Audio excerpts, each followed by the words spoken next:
Uma das coisas que mais me chamou a atenção quando eu comecei a conhecer as pessoas de esquerda foi o conceito de que imprimir dinheiro não necessariamente leva à inflação, né? E pra mim essa era uma ideia muito sólida na minha cabeça já. Pode me explicar por que não é bem assim? A distância entre a taxa e os lábios? Isso. Tá. Então vamos começar assim. Essa é a teoria mais antiga dentro de economia, talvez que exista. Porque quando você volta lá na Suméria, o Dario I já teve um momento lá que ele cunhou moedas, ele emitiu um monte de moeda e teve uma inflação.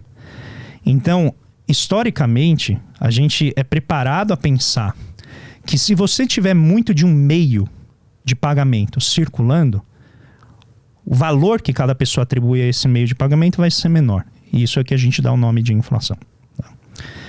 Isso valeu durante muito tempo. Então a gente pode voltar lá na Espanha, logo depois da descoberta da América Espanhola, em que tem uma enxurrada de ouro chegando na Espanha. Entra um montão de ouro do nada. Esse dinheiro começa a percorrer a sociedade, vai encontrando os limites de capacidade, que as pessoas vão trabalhando cada vez mais para atender aquela demanda. De repente tá todo mundo com mais ouro na mão, comprando, bateu a capacidade produtiva da sociedade, que não era lá muito grande naquela época, os preços sobem. Então, você lê o David Hume, isso é século XVIII, ele vai falar isso. O David Hume, ele tem a citação clássica que todo mundo fala. O dinheiro penetra na economia em alguns pontos e ele vai entrando na economia. Conforme ele vai batendo nas limitações de produção, os preços sobem. Só que antes de os preços subirem, você tem uma animação do comércio, da atividade e da prosperidade, diz o David Hume. Tá? Ou seja, entre o momento que você injetou a moeda e o momento que os preços sobem, muitas coisas podem acontecer. Uhum. Então eu gosto de usar uma metáfora que é a seguinte: injetar a moeda na economia é como encher o tanque do seu carro. Se você encher o tanque do seu carro, ele anda mais? Você encheu o tanque e fechou lá. É da mesma coisa, mas por mais tempo, né? Não, ele não anda, né? O que você tem que fazer para ele andar? Ah, tá, entendi. Você tem que ligar, você tem que pisar no acelerador e assim por diante. E vai ter ritmos de diferentes acelerações que vão fazer com que haja o consumo daquela gasolina. E aí, se você acelerar demais o automóvel, pode acontecer dele superaquecer, né? E aí você tem, né, todo o conjunto de como você opera a caixa de câmbio, como você opera acelerador, como que você usa na curva, como que você fez. Você tá entendendo? Tem um monte de coisa. Jogar dinheiro na economia é como encher o tanque. O que faz a economia andar é o gasto, não é o dinheiro. Então, se eu colocar dinheiro na tua carteira e você não gastar, eu estou gerando inflação? O dinheiro está parado. Mas aí tem que contar com a não gastação das pessoas com esse dinheiro. Isso. Né? E aí é um ponto-chave. Essa teoria que eu estou falando, que é a teoria quantitativa da moeda, que valeu assim, né? Ela dominou as mentes durante muitos séculos. Ela diz o quê? Que dinheiro na mão, lembrando o grande Paulinho da Viola, é vendaval. Caiu na tua mão, você gasta. Então você vai ler os autores ali do século XVIII, XIX, eles vão dizer, não, ninguém pega dinheiro e guarda esse dinheiro. As pessoas pegam dinheiro e gastam. E quando elas poupam, elas emprestam para alguém e essa pessoa gasta. O que pode ser verdade em algumas circunstâncias. Tá? Isso é verdade, pode ocorrer efetivamente. Só que também tem o fenômeno do entesouramento. Que eu pego o dinheiro e guardo. Por quê? Porque eu quero. Porque eu gosto de ter dinheiro. Porque o dinheiro acalma a minha ansiedade. Porque eu gosto de entrar na minha conta do banco e ver que meu patrimônio está crescendo, porque no futuro eu quero usufruir desse poder de compra. E aí significa que quem pegou o meu dinheiro, o banco, emprestou para alguém? Pode ser que não, pode ser que ele tenha simplesmente comprado um outro pedaço de papel e não está fazendo, o Petri trabalhar mais. Não está fazendo, né, você abrir novas empresas nem nada. Ele só comprou um outro pedaço de papel e deixou o dinheiro lá guardado. E esse dinheiro, por exemplo, pode ter voltado para o Banco Central. Então, o ponto é, injetar dinheiro na economia só gera inflação se, primeiro, as pessoas pegarem o dinheiro e gastarem. Segundo, se esse dinheiro, quando chegar na economia, encontrar uma situação em que todo o equipamento produtivo da economia está ocupado. Todo mundo está empregado, trabalhando 2 turnos. As fábricas estão trabalhando 24 horas por dia. Os produtores de insumos estão trabalhando 24 horas por dia. Toda a economia está operando em carga máxima. Entrou mais dinheiro na economia, os preços sobem. Isso é verdade. Ela tem que estar funcionando no máximo para essa regra acontecer. Ela tem que estar em pleno emprego para isso que a gente está falando ser algo mecânico. Sim. Tá? Aí você tem patologias. E aqui é o terreno onde eu entro mais em confronto com quem defende essa ideia simples, que nota, como eu te falei, ela não está errada. Dizer que dinheiro causa inflação não é uma afirmativa errada, ela só não é uma afirmativa geral. Ela só não vale para todos os casos. E é esse o ponto. Na medida em que você toma um fato específico como uma explicação geral de fenômenos, você deixa de explicar vários fenômenos que podem não ter aquela causa. E é aqui que a ciência, né, justamente entra para tentar moderar esse ímpeto que o ser humano tem, essa pretensão de conhecimento. Então, de maneira mais simples, 4 são as causas básicas da inflação. Essa que a gente tratou é o excesso de demanda. Depois, você pode ter choque de custo, que é o caso, por exemplo, de você ter um bem muito necessário, como é o caso do petróleo, ou energia elétrica, ou alimentos, que de repente ele falta. E falta não por nenhuma causa humana. Não foi porque um governo imprimiu dinheiro, não foi porque o governo fez alguma coisa. Porque você teve uma geada, você teve uma guerra, você teve algum grande choque que bloqueou a produção daquilo. Ou, por exemplo, pode ser uma decisão geopolítica, como foi o caso do choque do petróleo em 1973, em que os países exportadores de petróleo, antes a OPEP era, na verdade, OPAEP, né, porque era a Organização dos Países Árabes Exportadores de Petróleo, eles olharam e falaram assim, poxa, mas a gente é grande parte do mercado. Por que a gente tem que vender o petróleo a $3 o barril? Vamos vender a 12. E aí que você deu o primeiro grande choque do petróleo. Que eles formam essa grande organização que persiste até hoje. E é muito questionável, né, se ela é legal. Mas não tem polícia do mundo. Quem que vai dizer se, né, que pode ou não pode fazer, enfim. Essas coisas da geopolítica.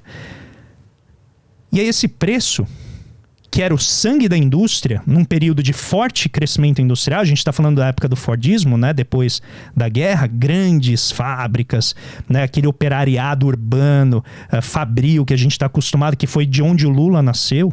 Né, o Lula nasce nesse contexto do chão de fábrica em bens duráveis, né, que é o automóvel, ali no ABC, produção de automóvel. O preço de tudo sobe. E não é porque o governo imprimiu mais dinheiro, é porque você deu um choque na economia. E um preço que está em praticamente todos os outros preços, ele é custo de todos os preços, ele sobe de uma maneira muito abrupta. Então todos os preços da economia sobem. Você tem um choque de custo. Outra forma de inflação que você tem é cíclica. Então às vezes você tem uma expansão rápida da economia e essa expansão rápida da economia pode gerar uma pressurização, um crescimento muito rápido que aquece o motor. Você está correndo lá no teu ritmo tranquilo, você dá aquele sprint de 200 metros, vai dar aquela aquecida ali no teu corpo, fazer você suar um pouquinho mais e tal. É isso, você deu um salto ali de atividade e depois o ciclo ele cai, ele amortece e diminui. E tem a última, que é o passado. Entendeu? O passado ele é muito importante em definir os preços das coisas. Então, em geral, as pessoas não ficam mudando o preço muito, assim. Tá? Não sei quando você tem mercado grande, né, de alimentos, commodities, essas coisas, aí os preços ficam mudando porque tem muita gente comprando e vendendo. Mas, por exemplo, você vai num consultório médico, não é um preço cada semana. É aquele preço, chegou no início do ano, o sujeito fala, olha, mudou o ano, que é alguns chamam de inflação, agora me fugiu o nome daquele, o Papa que criou o calendário. Gregoriana. A inflação gregoriana. Virou o calendário, sobe o preço. Por quê? Porque virou o ano. E se um subir, o outro sobe também, todo mundo sobe. Aí todo mundo fala assim, não, eu tenho que atualizar, porque teve inflação ano passado, o IBGE publicou a inflação, eu vou atualizar o meu preço. Essa é a inflação inercial, que a gente olha para o passado. Tá? E aí, finalmente, você tem a prospectiva. Que é, eu chego para você, vamos imaginar que a gente está numa relação comercial, e aí eu vendo o produto para você. E aí você pega esse produto, trabalha ele e vende isso para o consumidor. Aí eu chego para você e falo, então, Petri, só que agora eu tenho que subir 10% aqui o meu preço, porque tive um choque aqui de custo. Todo mundo sempre reclama, né? Subiram os meus custos, não tenho o que fazer, tenho que repassar. Tenho que... Aí você fala assim, não, tudo bem. Mas não dá para você abater um pouco desse preço e falar, não tenho como, se você quiser esse preço. Aí você vai para o fornecedor alternativo, a mesma coisa. Você vai para o outro fornecedor, é a mesma coisa. Todo mundo está te ofertando um preço mais elevado. Aí você fala assim, caramba, se eu pegar esse produto agora e eu subir o preço agora, daqui a pouco esses caras vão subir o preço de novo e eu vou perder poder de compra de novo. Certo? Porque você está ganhando 10, antes você pagava 6 naquilo que ele vendia, agora você está pagando 8. Então você fala, por que eu já não cobro 12? Porque da próxima vez que ele vier me cobrar 8, eu já ganhei 2 a mais por produto. Essa é a prospectiva. Você olha pra frente e fala assim, a inflação vai fugir do controle, vou me antecipar a ela. E aí é o que você falou, se todo mundo se antecipa, a inflação acelera sem que nada tenha acontecido. Né? Simplesmente as pessoas vão remarcando o preço. Tá, por que tudo isso é importante? Porque todas essas decisões que a gente está falando, elas vêm dos indivíduos. O indivíduo olha ali a sua situação, vê a economia e fala, como é que eu mantenho o meu negócio funcionando? E ele faz isso controlando o preço. Só que você sabe como é? Você não controla preço em um mercado competitivo. Certo? Você subir muito o seu preço, vem outro, cobra um preço mais baixo e ganha a tua clientela. Tá? Quem que dita a capacidade de cada pessoa de subir o seu preço e empurrar esse problema para o lado? É o poder de mercado dela. E aí pode ser um sindicato, pode ser um trabalhador muito qualificado, pode ser uma empresa que é um monopólio, oligopólio, pode ser uma empresa competitiva que tem um diferencial. E as pessoas estão dispostas a pagar um valor por aquele diferencial. Então ela consegue aumentar o preço dela naquele momento e como as pessoas gostam muito do produto dela, as pessoas pagam. Só que se a quantidade de moeda estiver estável, quando ela sobe mais o preço dela, pegando só um exemplo simples, as pessoas não estão gastando mais dinheiro com ela? Então, se a quantidade de dinheiro na sociedade está igual, vai faltar dinheiro para outras atividades, certo? Outros setores vão tentar vender pelo preço que eles estão vendendo, só que as pessoas não vão ter dinheiro para comprar, porque elas estão gastando a mais com aquele setor. E aí o que acontece? Aquele outro setor não vende, porque todo o orçamento das famílias está sendo direcionado a um setor. Vamos usar o exemplo aqui na pandemia, todo mundo ficou em casa, parou de consumir serviço, porque pararam as relações pessoa a pessoa, começaram a consumir eletrônicos. Então o que aconteceu com o preço dos eletrônicos? Subiu. E o preço dos serviços? Caiu. Tá? Porque o dinheiro, o orçamento começou a se deslocar lá. Aí veio o governo e fez o quê? Aumentou a quantidade de moeda. O orçamento familiar cresceu. Só que as pessoas podiam ir ao shopping, podiam ir ao cinema, podiam ir ao teatro, não podiam. Então o que aconteceu com a poupança? Ela cresceu. Porque apesar de estarem gastando mais dinheiro com os eletrônicos, elas não podiam, elas estavam proibidas de gastar com serviços. Reabre a economia, o que acontece? O dinheiro corre. E aí os preços sobem. Isso era esperado, é o que a gente chama de reflação. Então você vai ter um período em que os preços vão subir mais, porque aquela quantidade de dinheiro que estava lá disponível vai agora ser colocada em circulação, não pelo ato de que ela estava disponível, mas pelo fato de que as pessoas querem gastar. E aí o mecanismo é o gasto, não é o fato de as pessoas terem moeda. Então é esse o ponto. Quem que determina isso? O Banco Central.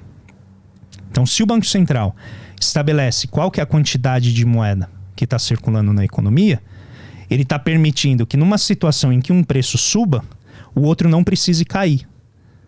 Porque as pessoas vão ter dinheiro para comprar os dois simultaneamente. Aí ele fala assim, não dá. Não dá porque quando sobe esse preço e sobe esse preço também, a média dos preços sobe, que é o que a gente chama de inflação. Então o que ele fala? Eu vou cortar a quantidade de moeda. Eu estou usando o termo quantidade de moeda apenas para simplificar. Para que quando a pessoa queira gastar mais com eletrônicos, ela seja obrigada a gastar menos com serviços. Porque não vai ter orçamento para ela gastar a mesma quantidade que ela gastava com os dois. E ao fazer isso, ele diminui a demanda por serviços e pressiona os preços de serviços para baixo, para compensar a subida do preço de eletrônicos. E aí, na média, ele consegue controlar o avanço da inflação. E aí que são as implicações. Se ele consegue fazer isso, se a política monetária funcionar dessa forma, vai ser excelente para quem trabalha no setor de eletrônicos, certo? Porque está vendendo mais, com preço mais elevado, possivelmente com mais emprego, mais prosperidade para quem está trabalhando ali. E quem está no setor de serviço? É isso que eu ia falar, esse cara tá danado. Porque aquele setor vai mal. Entendeu? Porque é ele que está pagando o preço do ajuste da sociedade como um todo, para a sociedade como um todo não ter inflação. E aí que vem o problema. Será que o pobre que está naquele setor de serviço, que emprega 7 em cada 10, até mais, 8 em cada 10 pessoas no Brasil, será que esse cara está sendo protegido por essa política do Banco Central? Certamente ele vai ter mais poder de compra, porque os preços não estão subindo. Mas o que é o poder de compra maior se ele não tem dinheiro? Sim. Porque ele está desempregado. Ou ele está ganhando menos ou tem que trabalhar mais para ganhar a mesma coisa. Entende? Então, a ideia de que a política do Banco Central protege o mais pobre, ela pode ser verdade? Pode. Mas ela não é uma necessidade empírica nem lógica. Pode ser que sim, pode ser que não.